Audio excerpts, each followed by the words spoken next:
മൻ ഗസ്സല യൗമൽ ജുമുഅത്തി വഗ്തസല, ആരെങ്കിലും ജുമുഅ ദിവസം കുളിപ്പിക്കുകയും ചെയ്താൽ, ഉലമാ പറയും അവരുടെ ഭാര്യയുമായുള്ള ശാരീരിക ബന്ധത്തിൽ ഏർപ്പെടുക എന്നാണ് ആ വാക്കിന്റെ അർത്ഥം. കുളിപ്പിക്കുക എന്ന് പറഞ്ഞതിന്റെ അർത്ഥം വഗ്തസല, അയാൾ കുളിക്കുകയും ചെയ്തു, നന്നായിട്ടൊന്ന് കുളിച്ചു. ജുമുഅക്ക് കുളിക്കുമ്പോൾ അങ്ങനെ നിയ്യത്ത് വെക്കണം, ഞാൻ വെള്ളിയാഴ്ച ദിവസത്തെ ജുമുഅയുടെ സുന്നത്തായ കുളി കുളിക്കുകയാണ് എന്ന് നിയ്യത്ത് ചെയ്തിട്ട് കുളിക്കണം. അപ്പൊ ആ കുളിക്ക് കൂലി കിട്ടും. അങ്ങനെ കുളിച്ചു. ثم بكر وابتكر, വളരെ നേരത്തെ പള്ളിയിലേക്ക് പോയി, വളരെ നേരത്തെ. ബാങ്കുർക്ക് മുസല്ലെടുത്തിട്ട് ഓടില്ല. വമശാ വലം യർകബ്, നടന്നുപോയി, വാഹനം കയറാൻ സൗകര്യം ഉണ്ടായിരുന്നു, എന്നാലും നടന്നുപോയി. വദനാ മിനൽ ഇമാമി, ഇമാമിന്റെ അരികത്ത് ചെന്നിരുന്നു.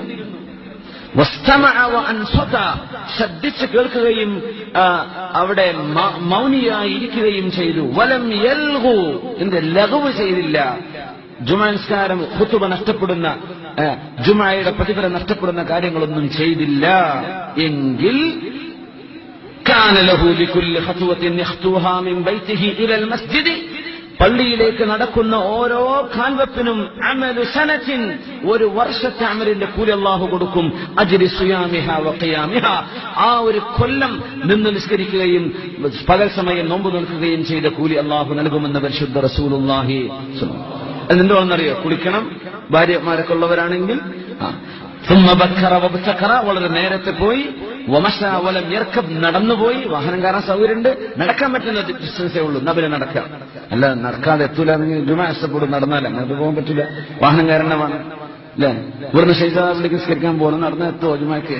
ഇല്ല, അപ്പൊ വണ്ടി കയറേണ്ടി വരും. അതല്ല പറഞ്ഞത്, നടക്കാൻ പറ്റുന്ന റീസണബിൾ ഡിസ്റ്റൻസേ ഉള്ളൂ. അങ്ങനെ വദനാ മിനൽ ഇമാമി, ഇമാമിന്റെ അരികത്ത്, ഇമാമിന്റെ അടുത്ത് പോയിരിക്കാൻ വേണ്ടി എല്ലാവരും തഹത്ത് റിഖാബ് ചെയ്യുന്ന തോളിലൂടെ ചവിട്ടിക്കയറി പോകാൻ പാടില്ല. അത് കറാഹത്താണ് ജുമുഅ ദിവസം. അത് ആൾക്കാരിരിക്കുകയാണ്, ഭയങ്കര ഡിസ്റ്റർബൻസ് ആണത്. ചിലർ പോയിട്ട് അവരുടെ തോളൊക്കെ ചെരിഞ്ഞിട്ടുണ്ടാവും, പോയിട്ട് ആൾക്കാരായിട്ട് നടന്നിട്ട് അവസാനം മുസല്ലിയത്തിൽ പുറത്തു വരുന്ന ആൾക്കാരുണ്ട്. അങ്ങനെ അവസാനം വരും, ആദ്യത്തെ സ്വപ്പിലൊക്കെ എത്തുമാണ്, ഇമാം സലാമിന്റെ അപ്പം എണീറ്റ് പോരും ചെയ്യും. അങ്ങനത്തെ വളവന്മാരുണ്ട്. ഓലെ പച്ചല്ലേ പറയണത്, ആദ്യം പോയിട്ട് ആ സ്ഥലം പിടിച്ചു. ഇമാമിന്റെ തൊട്ട് പിറകിൽ ഏറ്റവും ശ്രേഷ്ഠം ഇമാമിന്റെ വലതു ഭാഗത്താണെന്ന്, തൊട്ട് പിന്നിൽ നിന്നു, അല്ലെങ്കിൽ ആദ്യ സഫുകളിൽ സ്ഥലം പിടിച്ചു, അവിടെ ഇരുന്നു. വസ്തമഅ വഅൻസത, ജുമുഅ ശ്രദ്ധിച്ചു കേട്ടു. നമ്മുടെ ശാഫിഈ മദ്ഹബ് പ്രകാരം ജുമുഅ എനിക്കൊന്നും മനസ്സിലാവണില്ല, ഇത് അള്ളാഹുവിന്റെ ഒരു ദിക്റാണ്, ഇത് അള്ളാഹുവിനെ സംബന്ധിച്ച് പറയാണ് എന്ന് മാത്രം മനസ്സിലായാലും മദീന, അവിടെ മിണ്ടാതിരുന്നു. വലം യൽഗു, ജുമുഅ മുറിയുന്ന ഒന്നും ചെയ്തില്ല. ഖുതുബ നടക്കുമ്പോൾ ഖുർആൻ ഓതാൻ പാടില്ല, ഖുതുബ നടക്കുമ്പോൾ ദിക്റെല്ലാം പാടില്ല. ഞാൻ ഇന്നലെ ഖുതുബ ഓതിയിരുന്നു നാട്ടില്, അപ്പണ്ട് ഒരാൾ ഫോട്ടോ എടുക്കണം. എന്താ ചെയ്യാ, 2 ക്ലിപ്പ് പിന്നെ ഞാൻ പറഞ്ഞു, ഒരിക്കല്ലേന്ന് പറയാൻ വയ്യല്ലോ ഖുതുബയില്, ഞാൻ കൈകൊണ്ട് കാണിച്ചു കൊടുത്തു, ചെയ്യാൻ പാടില്ല. എന്താ ചെയ്യാ? ഖുതുബ നടക്കുമ്പോഴേ മൻ മസ്സൽ ഹസ്വ ഫഖദ് ലഗാന, ഒരു ചരൽക്കല്ല് തൊട്ടാൽ ജുമുഅ ബാത്തിലാവുന്ന മനുഷ്യന്റെ. ചരൽക്കല്ല് അന്നത്തെ പള്ളിയിലെ കാർപ്പറ്റ് കല്ലുകളാണ്. അപ്പൊ നമ്മൾ മൊബൈൽ ഫോൺ ഓണാക്കുക, ഖുതുബ നടക്കുമെന്ന് വെച്ചിട്ട് മൊബൈൽ സൈലന്റ് ആക്കുക, മെസ്സേജ് നോക്കുക, ജുമുഅന്റെ പ്രതിഫലം നഷ്ടപ്പെട്ടു പോകുന്നതാണ്. പിന്നീട് ക്യാമറ ഓണാക്കി ഫോട്ടോ എടുക്കല്, സുബ്ഹാനല്ലാഹ്, മുസ്ലിംമാർക്ക് വിവരമില്ലാതെ കൊണ്ടിരിക്കാൻ. അങ്ങനെ ജുമുഅ നഷ്ടപ്പെടുന്ന കാര്യങ്ങളൊന്നും ചെയ്യാതിരുന്നാൽ എല്ലാ കാൽവെപ്പിനും ഒരു കൊല്ലത്തെ കൂലി കിട്ടും. അപ്പൊ എത്ര കാൽവെപ്പുണ്ടാവും? എല്ലാ കാൽവെപ്പിനും.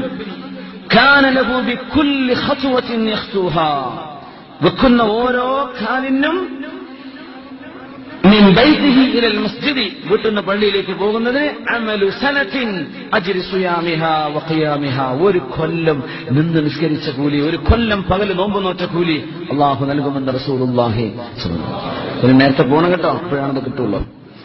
ജവാസ് മുഖാലമത്തിൽ ഇമാമി ഫിൽ ഖുത്ബത്തിൽ ഹാദ, ഒരു അത്യാവശ്യ പ്രശ്നങ്ങളുണ്ടെങ്കിൽ ഖുത്ബ നിർവഹിക്കുന്ന സമയം ഇമാമുമായി സംവദിക്കൽ ജായിസാണ് എന്ന് പഠിപ്പിക്കുന്നുണ്ട് ഈ സംഭവത്തിൽ. വഅന്നഹാ ലാ തൻഖതിഉ ബിൽ കലാം വലാ തഫ്സുദുൽ ജുമുഅത്തുൽ മുതകല്ലിമി മഅൽ ഇമാം. അല്ലാഹുവിന്റെ റസൂലേ, ദുആയിരക്കണം ഖുത്ബയുടെ നേരം ദുആഇന് ഉത്തരം കിട്ടുന്ന നേരമാണ്. ജനങ്ങൾ മുഴുവനും മരണത്തോട് മല്ലടിക്കുന്ന അവസ്ഥയിൽ കുഞ്ഞുങ്ങൾക്ക് കുടിക്കാൻ പാലില്ല നബിയെ. വളരെ ചില റിവാറ്റുകളൊക്കെ വന്നത് ഭയങ്കരമാണ്. നബിയെ, കുഞ്ഞുങ്ങൾ പട്ടിണിയാണ്, ഉമ്മമാർക്ക് പാൽ കൊടുക്കാൻ വയ്യ, അവർക്ക് പോലും വെള്ളമില്ല, ഞങ്ങൾക്ക് മഴ വേണം നബിയെ.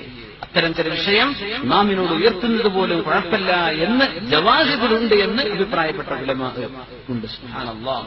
അപ്പോ മഴയെ തേടുന്ന സമയത്ത് ഖുതുബ നിർവഹിക്കുന്ന ഇമാമിന് കൈ ഉയർത്താം. സത്യത്തിൽ ഖുതുബ ഓതുന്ന ഇമാം കൈ ഉയർത്താൻ പാടില്ലെന്നാണ് ദുആ ഇറക്കുമ്പോൾ. നാട്ടിലൊക്കെ ശ്രദ്ധിച്ചിട്ടുണ്ടോ എന്നറിയില്ല. അതാണ് അതിന്റെ അദാബുകളിൽ ഇമാം നബവി റളിയല്ലാഹു അൻഹു നമ്മുടെ ഫുഖഹാക്കളൊക്കെ രേഖപ്പെടുത്തിയ സംഭവമാണ്. അതുകൊണ്ട് സുന്നത്തിന്റെ ഒരു വിരലുയർത്തൽ, അല്ലാഹുമ്മ ഗ്ഫിർ ലിൽ മുഅ്മിനീന വൽ മുഅ്മിനാത്ത് വൽ മുസ്ലിമീന വൽ മുസ്ലിമാത്ത് പറയുമ്പോൾ ഒരു വിരലുയർത്തൽ സുന്നത്ത്. പക്ഷെ കൈയിൽ ഉയർത്താൻ പാടില്ല. ആരും ഇമാം ഉയർത്തരുത്, മഅ്മൂമീൻ ഉയർത്തണം. ഇമാമിന് അതുപോലും സുന്നത്തില്ല ഖുതുബയിൽ. പക്ഷേ മഴയെ തേടുകയാണെങ്കിൽ അവിടെ കയ്യുയർത്തൽ സുന്നത്താണ്. കാരണം റസൂലുള്ളാഹി സ്വല്ലല്ലാഹു അലൈഹി വസല്ലം മഴയെ തേടുമ്പോൾ അങ്ങനെ ചെയ്തിട്ടുണ്ട്. അതിൽ മറ്റു ചില കാര്യങ്ങളും പഠിക്കാനുണ്ട്. ഖുതുബ എന്നത് പ്രസംഗമല്ല എന്ന് പഠിപ്പിക്കുകയാണ്. ആരെങ്കിലും പ്രസംഗിക്കുമ്പോൾ കയ്യുയർത്തിക്കൂടെ, ആംഗ്യം കാണിച്ചൂടെ? ഖിബ്ലയിൽ നിന്ന് മുഖം തിരിക്കരുതെന്ന് ഖുതുബയോതുന്ന അവര് ഇമാമിലേക്ക് തിരിഞ്ഞു നിൽക്കുന്ന ആ ഒരു വിചിരത്തിൽ നിന്ന് മുഖം തിരിക്കുക, ഒരു പ്രഭാഷണത്തിന്റെ ശൈലിയിലേക്ക് ശരീരം ആംഗ്യവിക്ഷേപങ്ങൾ ചെയ്യാൻ പാടില്ലെന്നാണ്. പക്ഷെ ആൾക്കാർ ചെയ്യുന്നുണ്ടല്ലോ, നമുക്ക് എന്ത് ചെയ്യാൻ പറ്റും? ആൾക്കാരങ്ങനെ ചെയ്യുന്നുണ്ട്. നമ്മളൊക്കെ ഇവിടെ ഖുതുബയൊക്കെ അറ്റൻഡ് ചെയ്യുന്നുണ്ട്, ഇമാമിയങ്ങൾ ശരിക്കും പ്രസംഗിക്കുന്ന പോലെ ചെയ്യുന്നുണ്ട്. പക്ഷേ ഖുതുബയുടെ അദാബുകളിൽ പറഞ്ഞത് നേരെ മറിച്ചാണ്. മഴയെ തേടുന്ന നിസ്കാരത്തിന് മാത്രം, അതിന് ദുആഇരക്കുന്ന സമയം പോലും ഇമാം ഖുതുബയോതുന്ന ഇമാം വിരലേ ഉയർത്താവൂ, കൈ ഉയർത്തരുത്. അത്രയും അച്ചടക്കത്തിലാണ് ഖുതുബ നിർവഹിക്കുന്നത്. യാ അല്ലാഹ്.